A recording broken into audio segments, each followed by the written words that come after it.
This is Mikey Mason, and you're listening to Why We Game.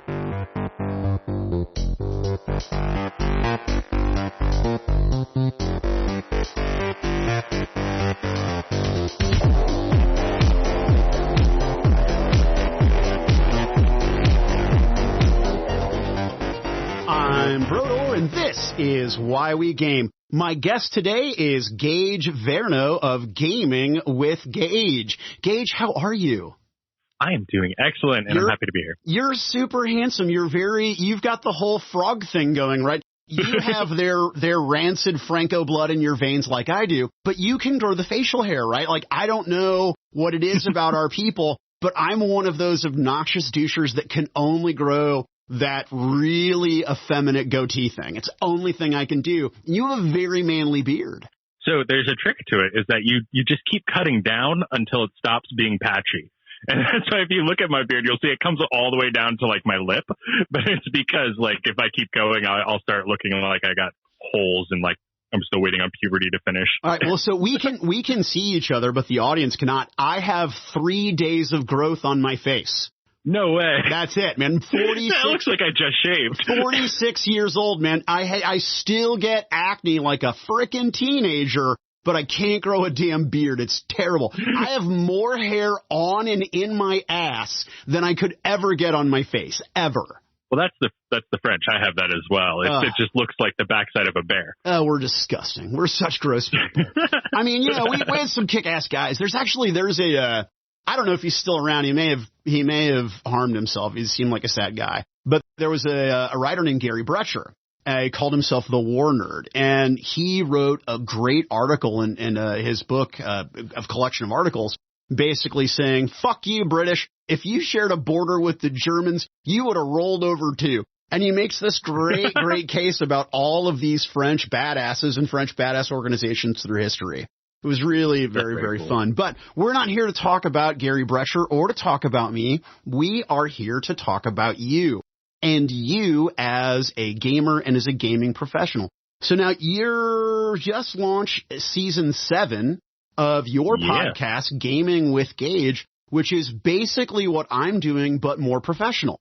No, you can't say that because so behind the curtain, you were on my show. No, hold on. That was my exact line. None of this is true, and we'll see who posts first on Monday. I'm on Eastern time, so we'll see who Monday comes earlier for me. That's exactly, Gaming with Gage. It's like this show, just not as good, is what I said. Oh, that's delightful. Yeah, so Gage pointed out to me, he had interviewed me for his show because we do a very, very similar thing, and we have similar passions. And coincidentally, we are both releasing this coming Monday. Yeah, I would like to say we planned it. That would be a lie. I'm concerned. I'm just afraid about being repetitive. So, Gage, you're 29 years old. You have a rancid, frugal frog blood. When did you start gaming? More recently than most. I started gaming when I was 22, 23. And it was not that I never wanted to game. I was, into fantasy novels, games and stuff like that. I knew a guy when I was like 14 who was like 30, and he showed me his wizard staff. But like actually though, because this is the only hobby where you can say that seriously. And I always wanted to play, but the thing is, you had to have friends in order to play RPGs. And it wasn't until I had like dropped out of school and moved back to Florida where I met this dude who was like, "Oh yeah, I have a group." And I was like, "When?" He's like, "Well, it's kind of big." I was like, "I don't give a shit. When does it play? I'm showing up." And I actually ended up breaking that group apart actually within 6 months. I was just, maybe he shouldn't have let me play. Hold on a second. When you say you broke it apart, did you come in and very rationally and logically organize it and say, "Hey, we have 10 people. Let's split into 2 groups of 5 and we can play these games," or da-da-da-da? Or did you just go in there with Molotov cocktails and trash the joint? So it was a more immature combination of the two. Yeah. So we had 9. And what happened was 3 of us lived in like one county, and then one dude lived 20 minutes away. And then another 3, I guess more of us lived nearby. I don't know. 3 people lived another 20 minutes away from him. So we were like spread on this 40-minute thing. And so what happened was after about a month was like, oh, well, every other week we'll do someone else's house. That way not everyone has to drive. And I was like, at this point, like when I dropped out of school, I was working 6 days a week at restaurants. And then I would go to the bar till 2 a.m. Like I didn't have a car. I didn't have money. I was like a total mess. So like I didn't even have a car to get there. So unless I got off work in time to have someone drive me, I wasn't going to make it there. And I wanted the game. So I got a couple of my friends together who were in that group. And I was like, we should just run our own campaign. We should just run our own campaign, and just kept seeding that while also in game creating a lot of hard tension because I was petty. And then, yeah, within like a month of like my plan going into effect in the group, and it was great. It worked out wonderfully for me because I got the game every week.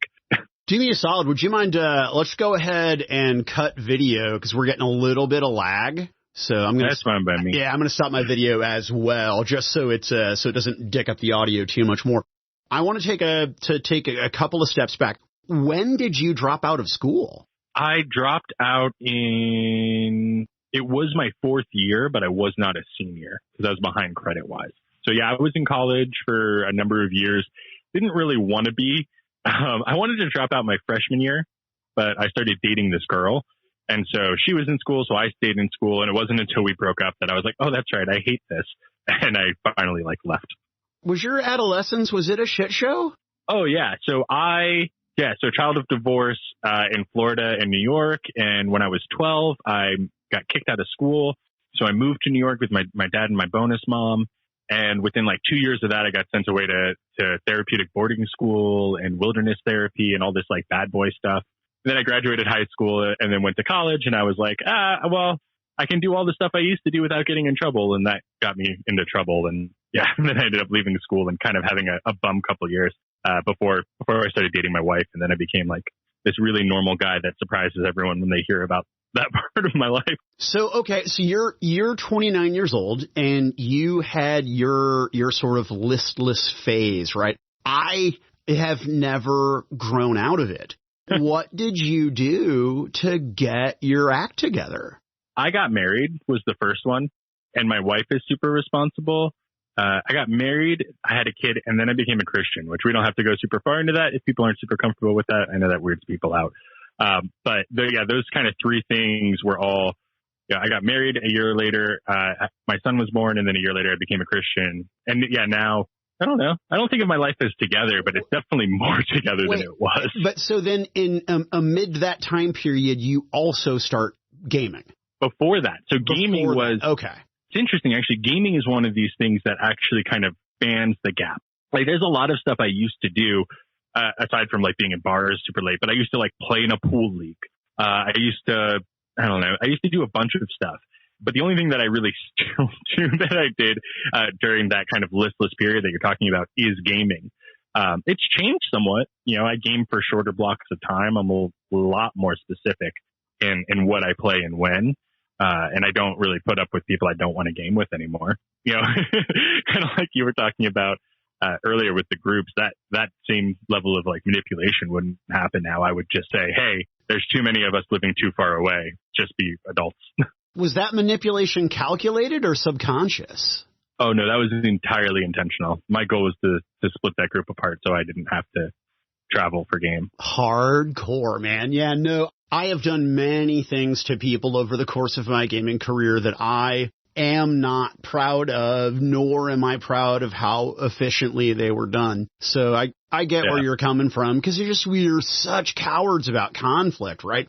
Because we're a group of sensitive people who are very tied to our ideas and our ideas being our identity and getting picked on and mocked and whatever. So, yeah, I mean, I don't know. It makes sense that we don't want to have conflict with the people to whom we're close. I say it all the time, but it's like when it comes to like RPG advice shows, for example, the answer is communication. And, we go on long talks about that. But in reality, it's like, one of my players built this thing and I feel like it's breaking the game. Well, you two need to have a conversation.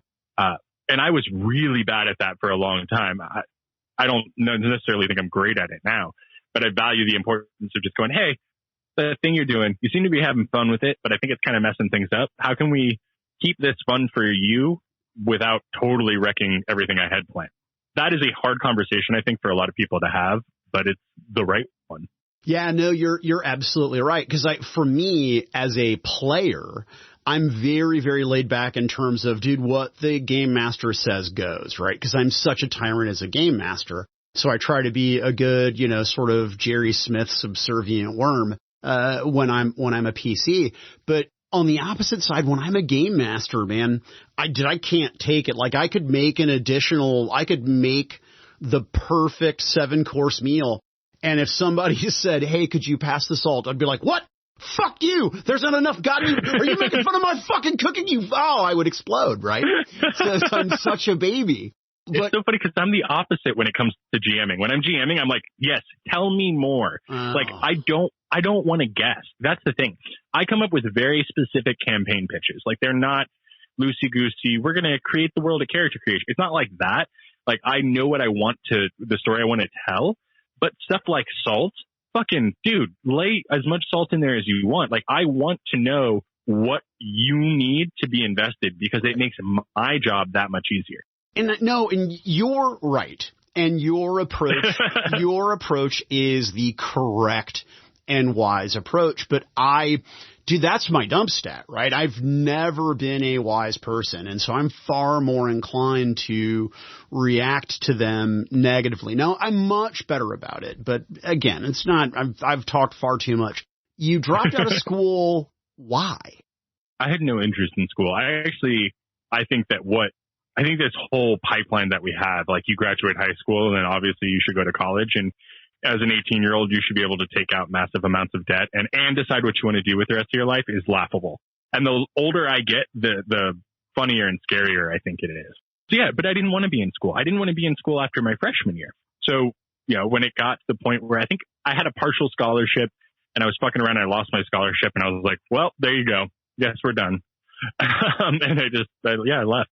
You mentioned hanging out in bars. Was drinking your thing? Oh yeah, I was never a drug guy. I have now 2 brothers who have died of drug overdoses. So like, I'm not a big drug dude. But I was a big drinker because that's safer. Yeah, for sure. Yeah. Yeah. I mean, if alcohol is like one of the few drugs that detox kills you, but it was fine. Do you drink much anymore? Sorry, I'm getting so personal, but I'm just curious. Dude, you're fine. We got like for people who are listening to this one and then thinking about checking out the other one. I also dug in on you, so it's fine. Open book. So do you drink anymore? Yes. So I'm not sober, and I'm not an alcoholic, which was a question I had to ask myself for a while because both of my parents are alcoholics. I have had, like I said, I had 2 brothers who overdosed, so it's like it's definitely in the family. But now, like honestly, I had a bottle of bourbon in my cabinet for 3 months. And it was like a half a handle. It wasn't even a full handle. So I'll still have like a glass of bourbon on game night type thing. I don't drink beer as much as I used to because I used to drink beer like it was water. Me too. Yeah, so so I'll still drink here and there. But I'm definitely a social drinker, but really not like I'm a social drinker. So I need to go out and be social so I can drink more, which is more of what I used to be. I'm a glutton, right? Like, so, I mean, I don't want to get into a theological thing, but, I'm a big fan of 7 deadly sins and gluttony, man, that's one of mine for sure. There's cookies in the house, I'll eat them. If there's weed in the house, I'll smoke it. If there's beer in the house, I'll drink it. Now, I won't get my lazy butt off of the couch to go buy it, but I can't have it in the house. Yeah. The amount of will only needs to be while you're in the grocery store. I have found that as well. If I can make it out of the grocery store without buying something, I'm good to go. Because also, I'm the same way. My laziness is the biggest motivator in my life. But yeah, I'm the same way. I drink a lot of Coke Zero. Like that's the thing I drink all the time. And I can go through a 24-pack of Coke Zero in like 2 days if I'm not paying attention, if I'm not on it. I smoke cigarettes. I'm addicted to cigarettes. Which Are you? Sucks. Oh man! Don't ever stop. It sucks. Never ever stop. I'm going to stop. No, one day. You stop only when it kills you. I tell everyone. I quit smoking many moons ago. I smoked 2 packs a day for 8 years. I loved cigarettes. Loved them. And I tell everybody, it's the hardest thing I ever did. I hate it. I used to be happy. I'm not happy. I'm only happy when I'm smoking cigarettes. Never, ever start. It's a fiendish, awful, disgusting habit. The worst thing to start. But if you do start, you let it kill you. See, here's the thing, though. So I'm 29. I'm 6 years away from the point of no return. At my age, if I quit smoking, by the time I'm 50 or 55, my body will completely repair all of the damage I've done to it, which is also just dope that our bodies can do that. Yeah, but yeah, it's a combination of like knowing that line is coming up, that line of like, after here, like Gage, you actually have to deal with the consequence of this decision that you've been making for the last decade. With the fact that I have a 2 soon to be 3-year-old, you know, it's like one of those things. If I can quit in the next year, the odds of him even remembering that daddy smoked are really low. But it's hard. Like you said, it's like never, if you're out there and you're thinking of, this is such a weird thing to say in 2021. If you're thinking about cigarettes, don't. They fucking suck. But once you're addicted to them, they're great. I'm with you on that. So anyway, I'm also addictive. I quit, this year, literally almost 20 years ago, and I still have cravings. So I'm not trying to make you feel bad. I'm just saying that well, you know what it is, though? It's the same reason that I love, even though I don't go to church and was only raised Catholic, it's the same reason I liked going to church. It's the same reason I like gaming with actual books and tangible dice. Smoking has a ritual to it, and I love ritual. I love everything being done the same practiced way, repeated over and over in the same specific order. There's something comforting in it. Well, especially, I don't know about you. Like I said, I was raised by alcoholics.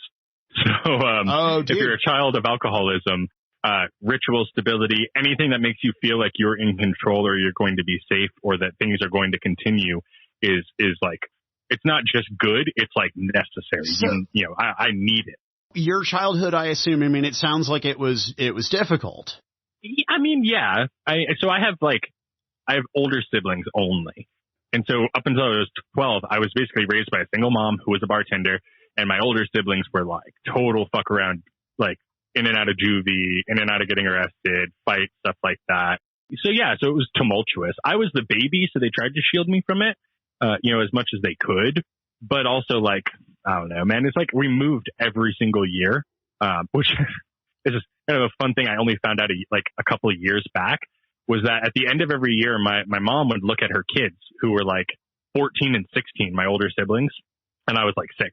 But she'd look at the older kids when the lease was up and go, so what do you guys think? Do you want to stay here? Do you want to move? And they would always go move because they were fuck ups and they would fuck around and then they would go to another town.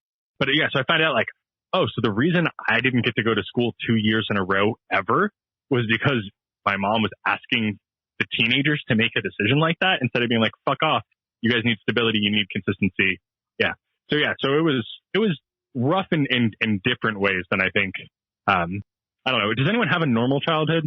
I always say like, well, it wasn't a normal childhood, but I don't know if there is a normal childhood. I think that it's just like everything nowadays. It is a spectrum. My wife, for example, grew up in a broken home, but she still to this day has a very loving relationship with her mother.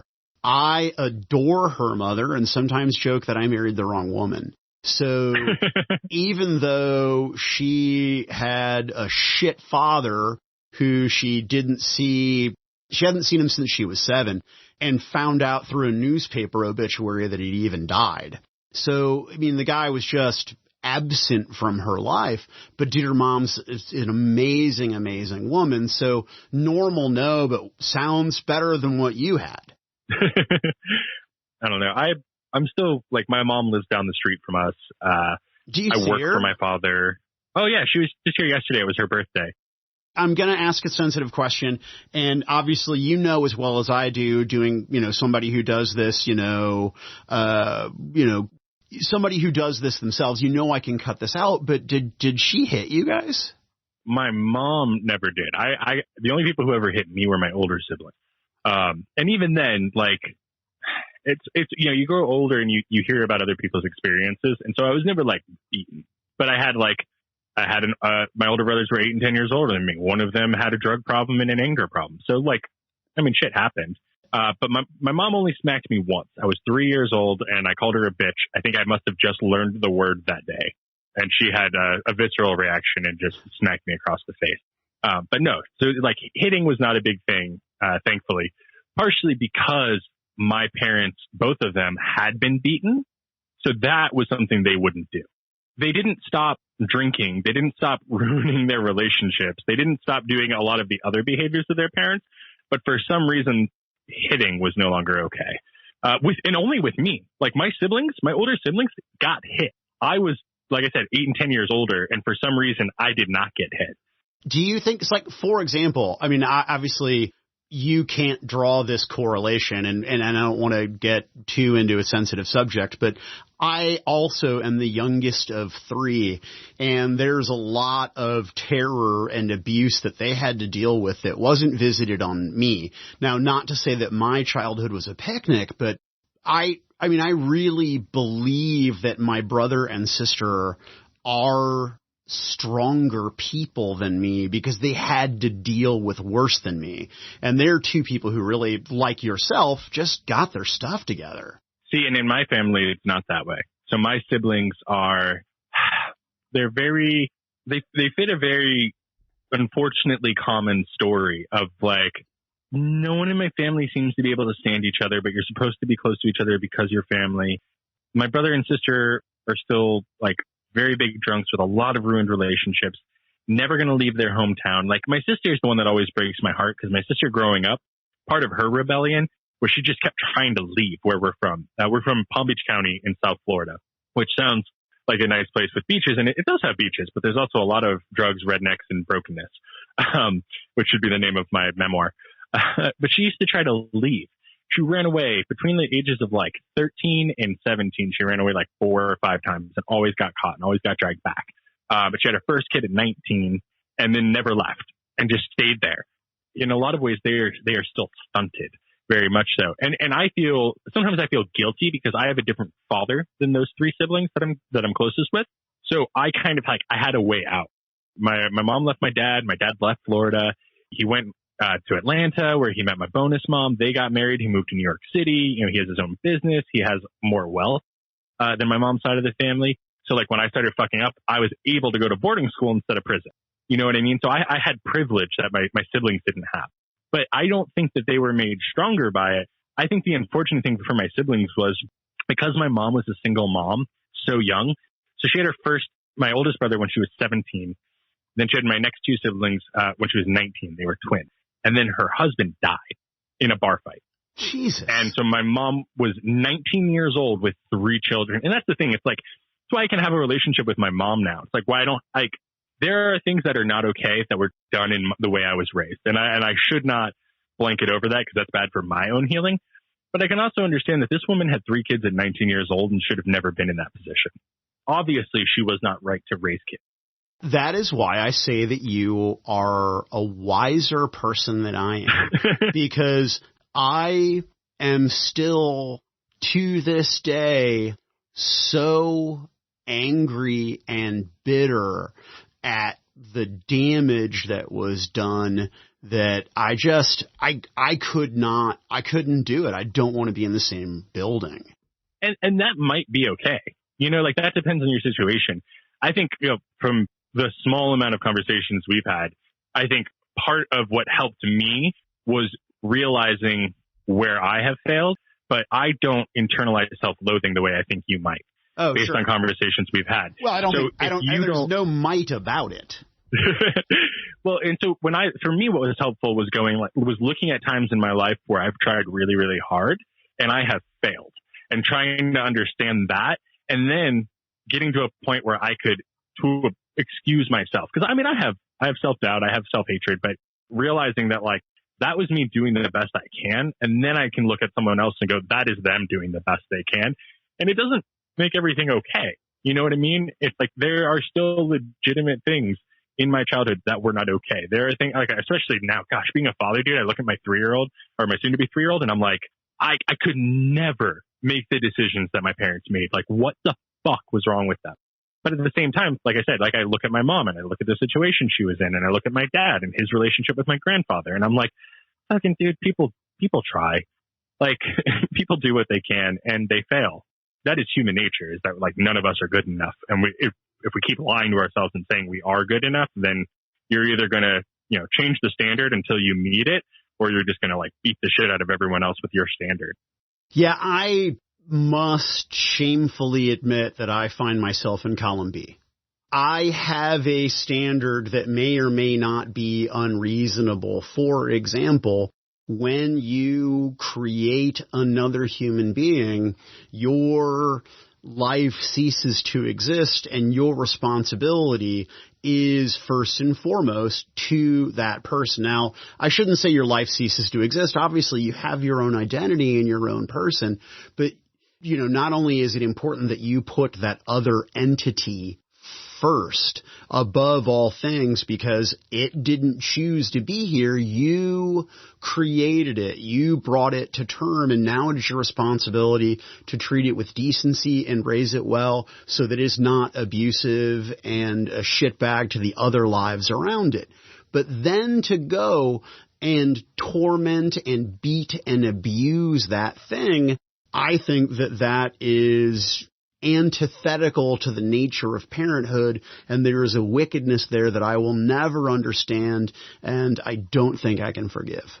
And I think that, I don't think that that's an illegitimate viewpoint. You know what I mean? That is a horrible thing. Having this conversation all the time with my wife as we're raising a kid, one of the things that we're realizing though is like for me, for example, my first priority is not to my son, it's to my wife. My wife and I are a unit. We will be together and we will be married after my son has gone and married someone else. That's not a bad thing, because what we're showing him is how we can love each other and how together we work to love him. We're showing him what a healthy relationship looks like. We're giving him support. We're letting him know he's not the center of the universe. There is good to that. And what you realize when you have a kid is that, at least for the beginning, eventually the world will come and we'll start teaching them its lessons. But there's a reason that your sexual proclivity is generally related to your parents.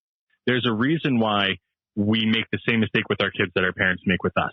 And it's because we're learning what those relationships look like as we are developing.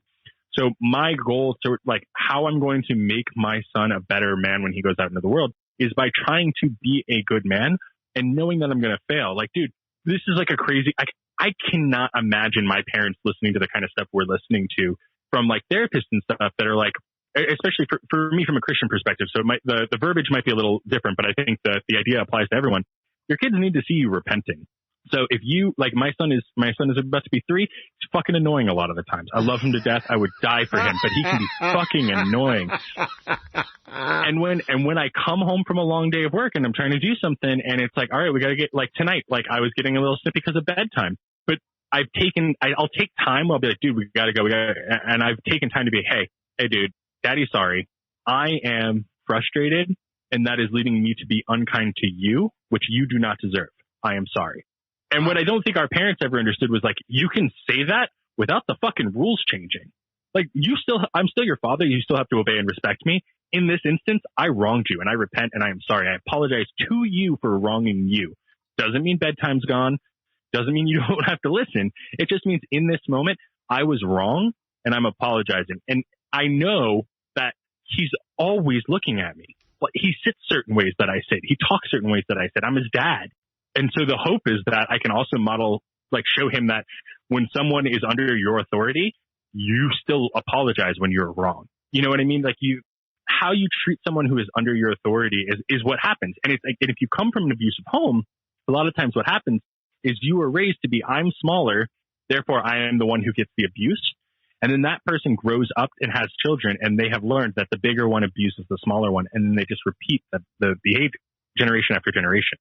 What were you going to study in college? Because I know that professionally, what you do to make money. Because I don't know, I heard somebody in Europe say, some Europeans say many years ago, Americans always ask you, when someone says, what do you do? Americans will always answer with their job, and Europeans will always answer with their hobbies, because our identities are wrapped up in different things, but not what you do professionally to make money for reals. But you sound like you would be a remarkably good therapist. You're a great listener, like that, that maybe psychology or sociology, that sort of social work sounds like something that you would be naturally gifted at. So I was going to school for hospitality. I was going to work in hotels like my bonus mom. I think a lot of this is the product of the fact that I started going to therapy when I was 12. When I was 14, I got sent away to therapeutic boarding schools. I have a lot of tools that were given to me at a developmental age. So they impact how I relate to people. What's interesting is like that maturity spike that we were talking about that's happened in the last few years is it's turned into kind of being more loving and kind of wanting to help and wanting to be a resource, wanting to listen more. Whereas it used to be like, haha, I know how to manipulate you to make sure I'm never hurt and you're hurt. Like that's where it was like for a number of years, it was used really shittily. But I don't know if it's so much natural. Like naturally, like I've always like found it easy to talk to people. I probably talk too much. But I learned a lot about myself, through, 4 to 6 years of intensive therapy and stuff, which then makes it a lot easier to relate to other people. My apologies to the frustrated listener because we haven't talked much about gaming, but I find you fascinating. What game when you started, what was the game? So we were playing 3-5. So at that point, God, that's so good. For 3-5, that big, just mischievous, crunchy mistress. Oh, I love it. So 4th edition was out, but we weren't playing it. So we were playing 3-5, and I had no idea what the fuck was going on. Dude, I went from level 3 to level 8, and I didn't know that I was supposed to roll HP every level for my first character. It's like 3-5 is such a shitty game to learn on. So we went to 3-5, and then we went to 5e, and then I found Savage Worlds, and I honestly have a hard time playing D&D now. For a while, I would play D&D, I just wouldn't run it, but now D&D, it causes me some heartache. Roger. All right. And so why is it that you gravitate towards Savage Worlds over D&D? Because we talked about this a little bit on your show, but I kind of want to get back into it. You and I may disagree on what the extent of Savage Worlds is capable of, and I draw my line at high fantasy. Yes, you draw your line at D&D style fantasy. And you don't, right? Yeah. So the first thing that drew me to Savage Worlds, funny enough, was and we talked about this, so we can breeze through this quickly. Was Eric from Gamers Table did an AP called Tower of the Ape that was Conan that he did with Savage Worlds at your recommendation. So thank you for introducing me to the wonderful game. It was not my pleasure, sir. It was my responsibility to Mr. Hensley. It was my duty. So that was how I heard about it. And the first thing that caught my attention was bennies, which at the time I couldn't remember what they were. So I created something in our 3-5 game called Bucky that kind of worked the same way as bennies. But basically I went to the comic book shop. I bought a bunch of like ugly purple D4s and I would throw those out for RP and you could add them to any roll. Damage, D20, didn't matter. So that was number one. Then we started playing a D20 modern game, which D20, like there's some stuff about 3-5 that we can go back and forth on. There's some good stuff in 3-5. Like I don't think it's all trash. I would not play it now because I'm not a big crunch guy, but D20 modern sucked. And the reason is guns. Guns don't work in D20 modern. Fight me. Come at me. Feel free to at me on all the social medias. Guns don't work. Yeah, I don't think that guns work. I don't think they work in the D20 system. Even if you correlate them to bows, I don't think it makes sense. No, and so that was what led us to like trying to find something that could, and that was like, well, there's Savage Worlds. We've talked about doing this, and at the time, the old core book was $10, so it was a very low investment to get into it.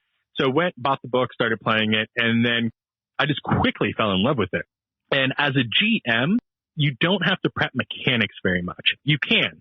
So there's all these different, there's the Adventurers Toolkit where it's, dramatic tasks and chases and quick encounters and social conflicts. And you can use that stuff really well. And I do.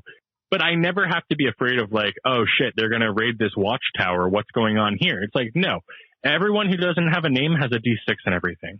Right. And then the one guy who has a name has a D8 in his specific thing, and he either has a cool weapons edge or he has a power, and we're done for the night. Like, that's a basic encounter. That would have taken me an hour to prep for 3-5. You know what I mean? An hour? Well, I don't know what you're doing with your time, but I think that you're premature. I think that I need to sit with the player's handbook and the monster manuals, plural, and I need to have them spread out on my table for hours for that encounter, Gage. For me to feel like I've done my due diligence, I really have to put in the study.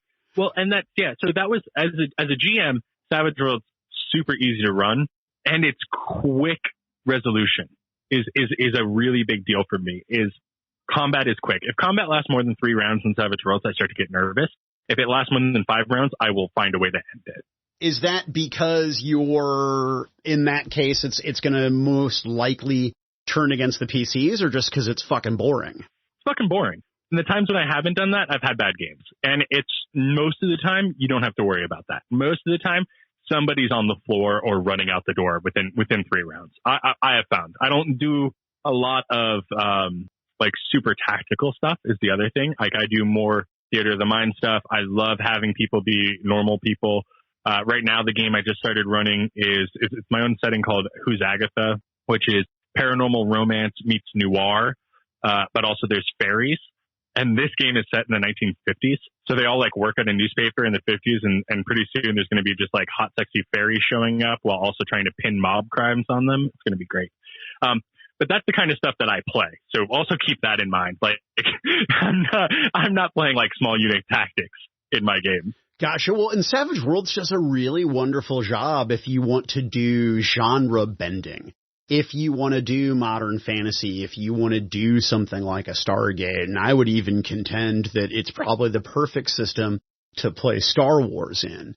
That's neither here nor there. As far as your game prep argument goes for the GM, dude, I completely agree. The only time I ever dig into the ritual of going through the books and stacking the edges and hindrances and is when I really fall in love with an NPC, or the villain's really important and I want them to have all the bells and whistles and tricks that they can do, right? But for the most part, I'm with you. I know this guy is not particularly bright, but he's not below average intelligence, so he's got a D6.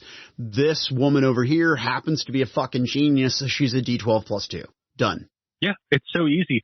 And I'll come up, I do like tiers in my game. Like, your normal, pretty much everyone you're going to meet is probably going to have like a D6-ish and stuff. And then you have like a lieutenant level, and then you have like, these are the mini bosses and these are the bosses. And I just do it by die type. You know, your grunts have a D6, your lieutenants have a D8, your mini bosses have D10s in their main stuff, and your big boy has D12s. The big boy I'll generally stat out fully, just because there's some fun stuff that you can do, like you were talking about, comboing edges in ways that can be really satisfying. Just as like it tickles honestly more of my player brain than my GM brain doing that. But yeah, and then you're done. And the other thing is, this is something that I find really interesting when you talk to people about the way their group is. Because there's people out there who have groups who are like, oh yeah, we just finished up playing Fate, and now we're going to go play Blades in the Dark, and after that we're going to play GURPS, and after that that's not my group. My group is like, fuck dude, I don't want to learn another set of rules. I also have a job. You know what I mean? So Savage Worlds gives us the freedom to bounce around as often as we want. And I think like I always say, it doesn't tell, like Savage Worlds doesn't do everything better than every other system, but it does everything better than every other system. Yeah, and that's how I feel about Savage Worlds. I mean, and if you want, we can have the whole high fantasy conversation, but it feels like Pathfinder for Savage Worlds is still pretty young. It is, and I don't remember, because it's been a bit since we recorded for your show. I don't remember how much we got into it. I don't know if we got too far into it. I just want to say that, like, and we have talked about this, but like the core issue I have with the statement that Savage Worlds doesn't do high fantasy well is that I don't think that people mean high fantasy when in that sentence. I think they mean D&D style fantasy, because there's nothing that happens in Lord of the Rings that couldn't be replicated better in Savage Worlds. What they mean is, like if you look at that, like Gandalf's not casting Wish. in Lord of the Rings. Gandalf is, by definition, the shittiest wizard. He's terrible. He's absolutely terrible. And even Peter Jackson could not save that atrocity. But any which way. But and that's kind of my point, though. It's like, and so you start looking at examples of high fantasy that aren't D&D, and then start asking yourself a question. And you can ask yourself this question because you run both of them. Like, I'm a big fan of Brandon Sanderson. I don't know if you read any of his stuff. He's great. I've only read one of his books, and the only thing that I'm waiting for is for when George R.R. Martin has a heart attack while he's raping a ham sandwich. I want Brandon Sanderson to come in and finish those books that George R.R. Martin is never, ever, ever going to finish. Just like he did for George. Exactly. The difference is that, the rampant rump fucker's stupid estate won't let it happen, I'm sure, after he's long gone. I have a lot of hate for him that I'm sure is not misplaced, and I should listen to the wisdom of Neil Gaiman because George R. R. Martin's apparently not my bitch. So I'm rereading a Sanderson novel right now called it's the Mistborn trilogy, which is great. It's one of his earlier works. It's wonderful. So when I read that, and I'm reading this trilogy, there's all of these people who are called Mistings. There's also Mistborn, but Mistborn are by definition NPCs if you're playing them. If you're playing a game, each person has a specific ability that they can do. One person can push emotions. One person can pull at people's emotions. One person can push at metal, pull at metal, push at their body, like these types of things. Very specific, very X-Men style things. And in the first book, it's a heist with these people in this fantasy realm. And when I think of what do I want to do that in, the answer is always going to be Savage Worlds for that setup. There's very few times when I go through specific fiction, specific high fantasy movies, TV shows, books, where high fantasy, I'm going to go, it's perfect to run this? D&D. I'm almost never going to do it. What D&D does better than anyone else is D&D. That is not high fantasy. It is a type of high fantasy, but it is a specific type of high fantasy. That is Dungeons and Dragons. It is a certain level of number crunching. It is these very specific iconic heroes. That's why when they try to do something new with the wizard or they try to do something new with the paladin, it's why people get so pissed off. It's because it's not the idea of a wizard in fiction. It's like, this is not what a wizard in Dungeons and Dragons should be into. So anyways, that's my only argument is I don't think that Savage Worlds does high fantasy poorly. I think Savage Worlds does a D&D style fantasy poorly, and I feel like people get that one mistaken.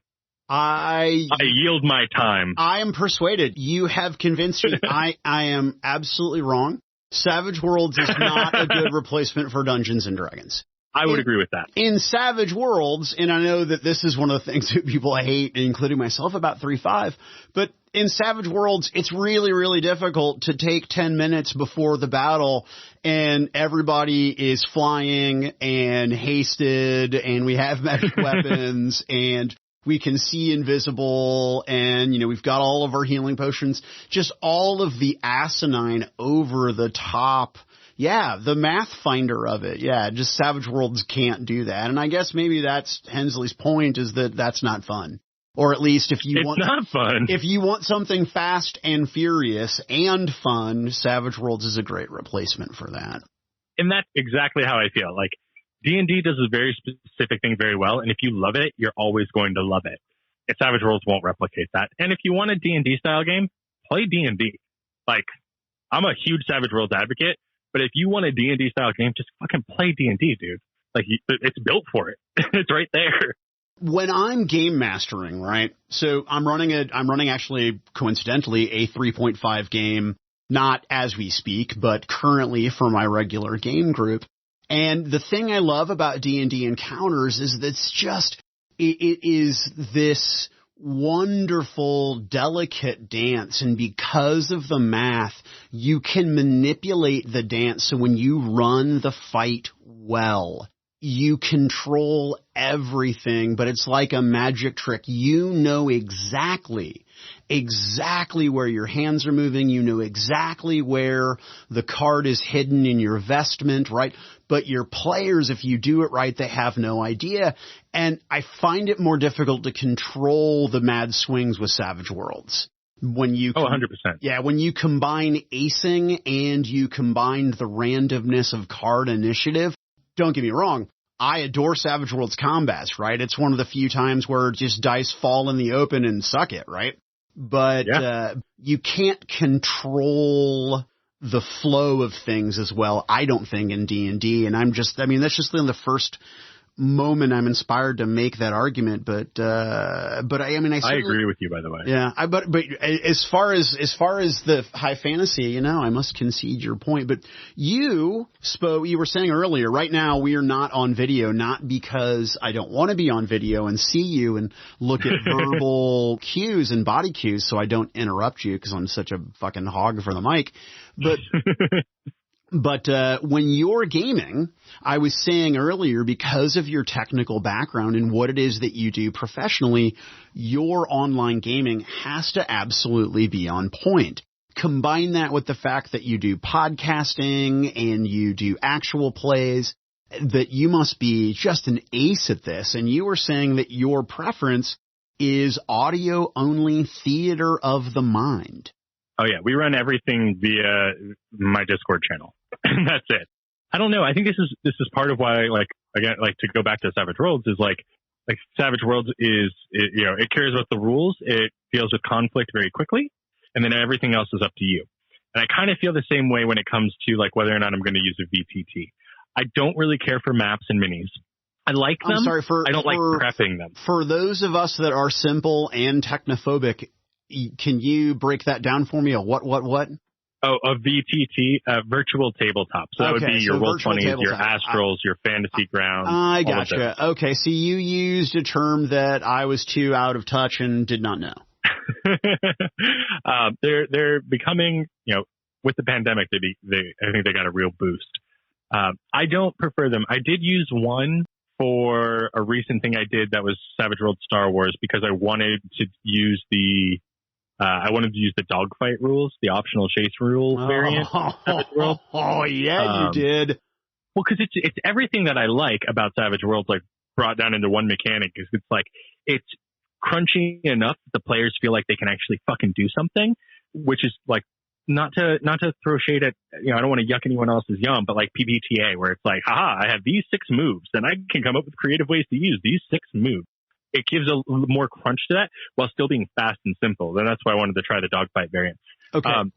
What was the other abbreviation you just used or acronym?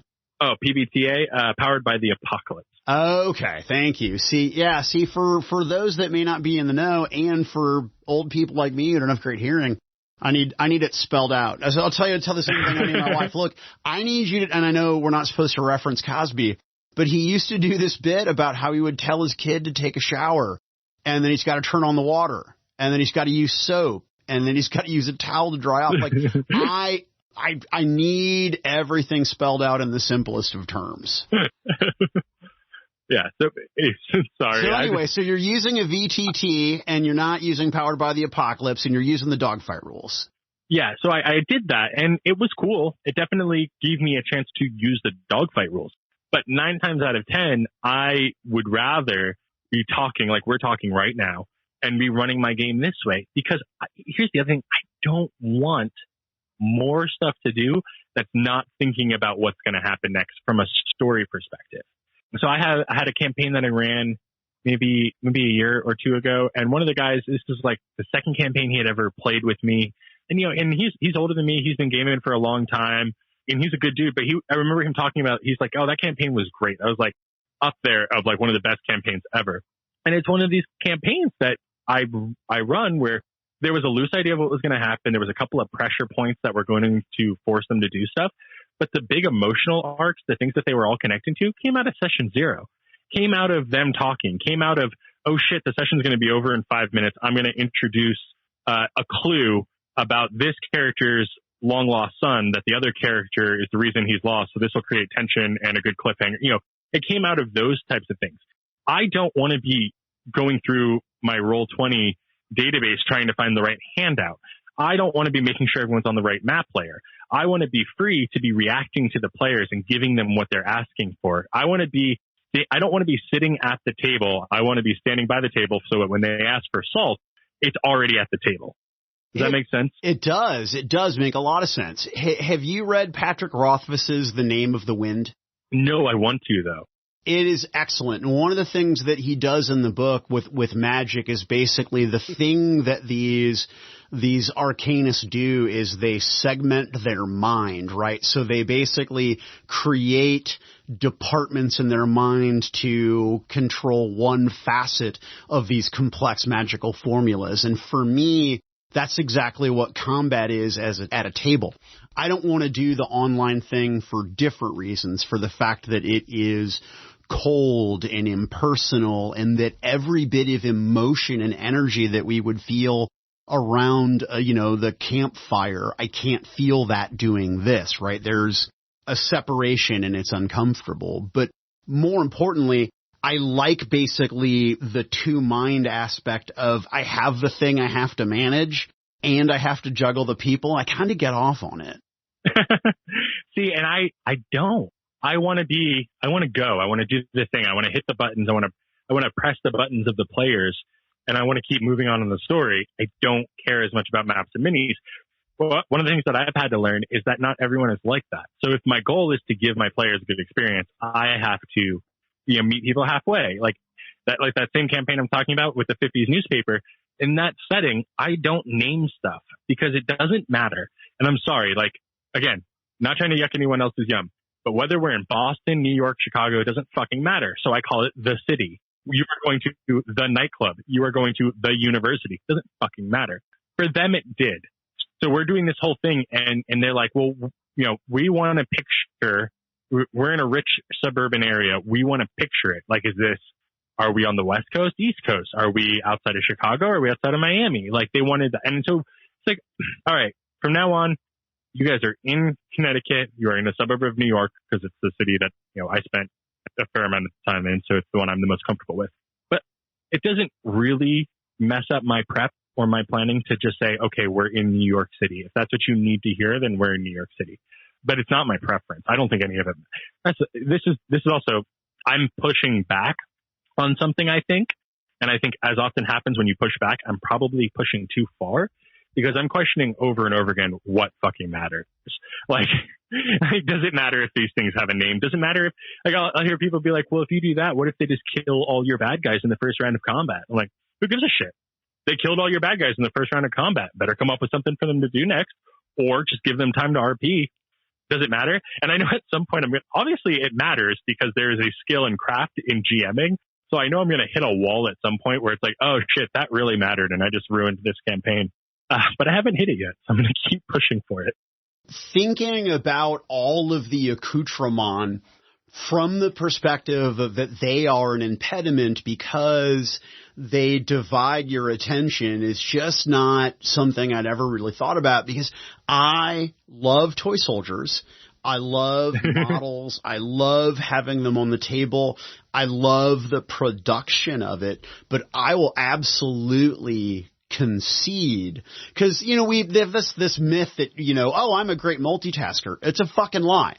Some human beings are better at pressing pause on a task, picking up a new task, and then going back to the paused task, but you can't actually do two things at once. It's a fallacy. I have to really think about that. Some of the most exciting moments in my most recent D&D game have been combat encounters where we didn't have the figs on the table because they weren't on the table, so I didn't make it matter to me. And so I was free to be a little bit looser for the encounter. Plus, it was small enough that we didn't need them, but I think the next time I do a big fight, I'm not going to get figs out and just try it. Players sometimes want them. That's the other thing. There is a difference between GM and player preference. I don't care. If I was coming over to your game, Brodor, and you were like, fucking maps and minis for everything, I'd be like, all right, cool, that's fine. It doesn't bother me. I don't want to do it. It as a GM, it is too much of a burden for not enough gain. And that's really what it is. It's the cost benefit analysis. I have had times where my players have been like, Gage, you need to draw a fucking map. I don't care if you draw it with MS Paint somehow on your MacBook. But we need something. We have no idea what the fuck you're talking about. And, that's that thing of, like I was saying earlier, it's like figuring out when I have to meet people. Because I'm like, who gives a shit? He's like, I can only move 12 feet. Is he within 12 feet? Sure. Is it more or less interesting for him to be within 12 feet of you? More. So yeah, he's within 12 feet of you. Who gives a shit? Yeah, see, you game like a young person. And that is where you are distinctly a generation 3.5 person, because you grew up gaming with this the zeitgeist for your generation of the gaming hobby was much more loose about, hey, you know what's fun, what's interesting. Let's make this actually a game and not be laborious. And where like a Gen 2 gamer like myself is still rooted in the labor, right? Like the things, the accoutrement, the screens, the toys, it's all part of the thing. And it's very, very important. And I don't want to sound like a pretentious dick, but on one hand, I'm envious of the generation that is not obsessed with those things. But also, I feel like I've experienced so much joy going through and spending hours on end with the painting and the modeling and just conceiving the game during that time. But if there's one luxury I have, it's time. Well, and here's the other thing, though. Because there is the emphasis on what's the most interesting, like what's cool story, let's do that. The minis aren't a requirement anymore. And what happens when minis aren't a requirement, you can kind of take it one of two ways, which is one is like, oh, well, then they're going to die as this next generation of gamer takes over. Or you find cool and interesting ways to use them so that they matter, but you don't have to use them all the time. And when you do use them, they matter because you've designed something for them. Like Carl Kiesler does con games where he builds like a fucking volcano island and you're playing there, or, like stuff like that, so that when you're playing with the miniatures, they are adding something.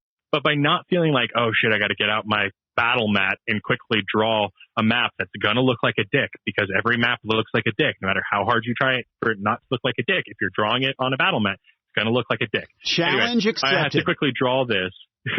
I have to quickly draw this, and everyone grab your minis, and shit, Chuck forgot his mini. Use a D4, dude. Make sure it's not the one you're going to need later for your spell.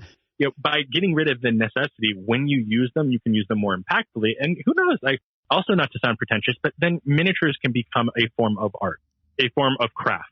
They for sure are, but by sprinkling them, occasionally, as opposed to them making them mandatory, they become special. Exactly. You said what I said, but with way less words, which is why you're better at this than I am. No, I take the Chuck Palahniuk, his philosophy of writing, and I realize I suck at it, but I try to take his philosophy of writing when I speak and just use as few words as possible. Now I'll say the same. I'll say the same thing again and again and again, but I'll use few words doing it. Is that Mark Twain? If I had had more time, I would have made it shorter. Yeah. Did he really? Of course, man. That's so. Absolutely genius. Absolutely genius. Well, Gage, I'd like to find out where, if people are interested in following season 7 of Gaming with Gage, where do people find that? Yeah, so you can find it on pretty much every place you get podcasts. So Apple Podcasts, I think it's on Stitcher, Spotify, all of those places. You can go to gamingwithgage.com. We finally got that domain last year, which was exciting. But yeah, it should be available in there's podcatchers I've never even heard of that it's on. So odds are you'll find it. Yeah, if you use an aggregator, it'll throw stuff out and you're like, what the hell is this? You also have a published product that is on Drive-Thru RPG, which is a Savage Guide to Dinosaurs. Yes, that's part of the Savage Worlds Adventures Guild, their community content program. It's pretty simple. It's only $1. If you got $1 to spend, go ahead and grab it. But it's 16, 17 statted out dinosaurs for Savage Worlds Adventures Edition. And it also includes a one-shot adventure in the back so that you have a place to use the dinosaurs, called Dino World. And it's definitely not just a Jurassic Park ripoff. Like, I don't know why the fuck you would even say that. There was a subreddit, and there were pages and pages of debate about a Savage Guide to Dinos being a ripoff of Jurassic Park. And I have to tell you that those derisive comments are unfair, and anybody that says so are liars, and I admonish them publicly. 100%. Thank you. I thank you for your support in these trying times. Gage, thank you so much for your time, man. It has been a pleasure having you on the show. Dude, thank you so much for having me.